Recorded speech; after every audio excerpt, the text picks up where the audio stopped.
Supreme court में custom duty case की समाअत आईनी बेंच ने जस्टिस मंसूर अली शाह के 13 और 16 जनवरी के ऑर्डर्स कलअदम करार दे दिए। जस्टिस मंसूर अली शाह ने आर्टिकल 191A की तशरीह से मुताल्लिक नोटिस जारी किए थे। जस्टिस मोहम्मद अली मजहर और बैरिस्टर सलाहुद्दीन में तल्ख जुमलों का तबादला हुआ।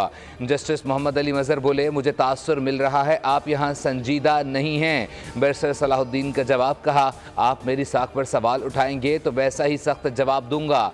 जस्टिस अमीनुद्दीन खान की मुदाखलत, कहा बात किसी और तरफ जा रही है, ऐसा ना करें, जाने दें।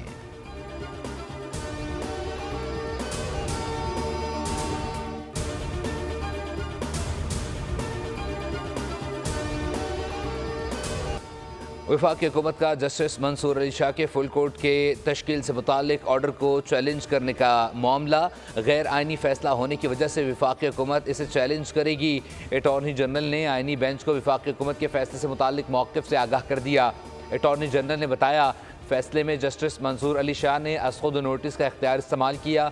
जस्टिस मंसूर अली शाह ये इख्तियार इस्तेमाल नहीं कर सकते थे।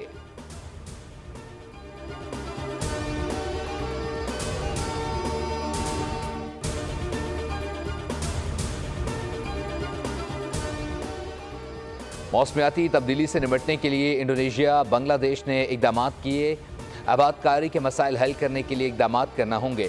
कराची में जस्टिस मंसूर अली शाह का तकरीब से खिताब, कहा इंडोनेशिया ने ट्रांसपोर्टेशन वेस्ट मैनेजमेंट के लिए भी फाइनेंसिंग की। साल 2021 में $1.25 अरब ग्रीन सकूक जारी करना मिसाल है।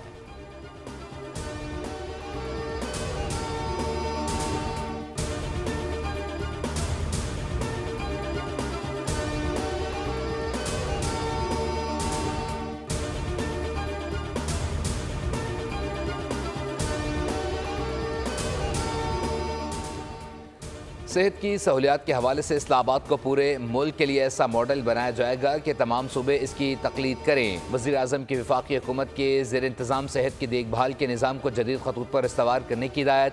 वज़ीर आज़म ने जिना मेडिकल कॉम्प्लेक्स और रिसर्च सेंटर के काम को तेज़, मेडिकल और सर्जिकल मशीनरी और आलात की ख़रीदारी के हवाले से प्री क्वालिफिकेशन का अमल बर वक्त शुरू करने का भी हुक्म दे दिया।